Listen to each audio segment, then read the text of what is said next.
Pembahasan One Piece tahun 1106, bangsa raksasa dan Sun God nikah.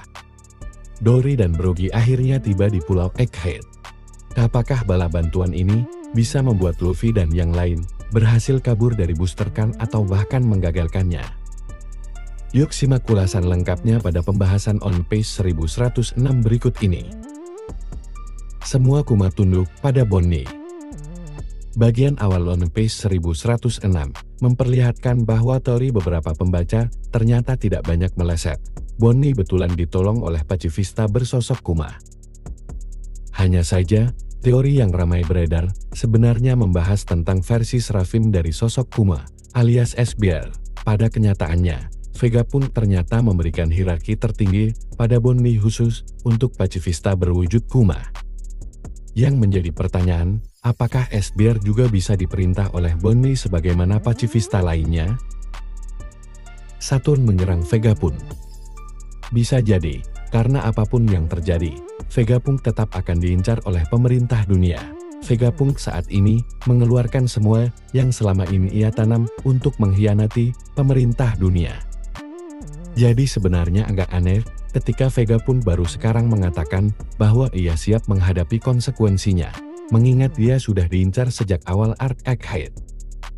Mungkin bagian ini lebih tepat disebut sebagai penegasan bahwa Vegapunk telah terjun terlalu jauh dan tak bisa kembali memihak pemerintah dunia apapun yang terjadi. Luffy kembali bangkit. Setelah Saturn menyerang Vegapunk, apa yang terjadi berikutnya terasa begitu singkat. Kizaru berusaha menyerang Kuma dan Bonnie, tapi langsung digagalkan oleh Luffy yang baru saja bangkit kembali setelah makan sampai kekenyangan. Sayangnya, masih jadi misteri sebenarnya siapa yang menyelamatkan Luffy dan membawanya menjauh. Kalau benar itu perbuatan Caribou, bisa jadi dia ingin membawa Luffy kabur, tapi pada akhirnya jadi kabur sendiri karena takut dikepung angkatan laut. Kira-kira siapa ya yang bertanggung jawab menolong dan memberi makan Luffy? Bonnie bertemu Nika, robot dari abad kekosongan, mulai bergerak. Setelah sekian lama bertualang sebagai bajak laut, Bonnie akhirnya bertemu dengan sosok Nika dalam Luffy si topi jerami. Bangkitnya Luffy dalam wujud GR5 ini juga tampak memicu pergerakan robot raksasa dari Ancient Kingdom. Terakhir kali, mata robot raksasa ini tampak menyala di bab 1092.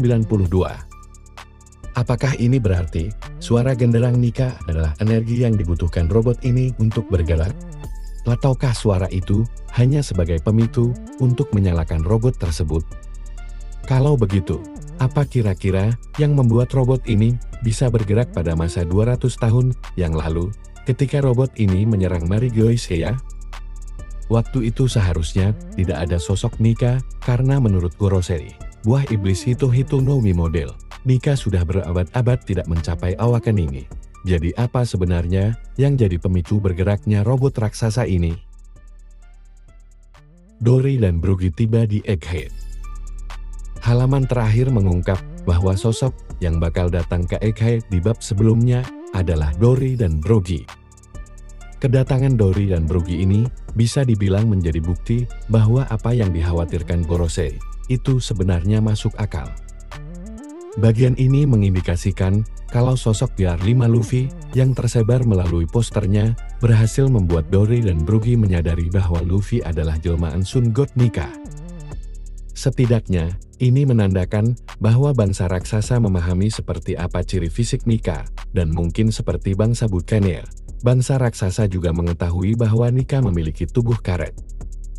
Akibatnya, Dory dan Brogy bisa langsung menyimpulkan bahwa Luffy adalah jelmaan Sun God Nika hanya dari posternya saja.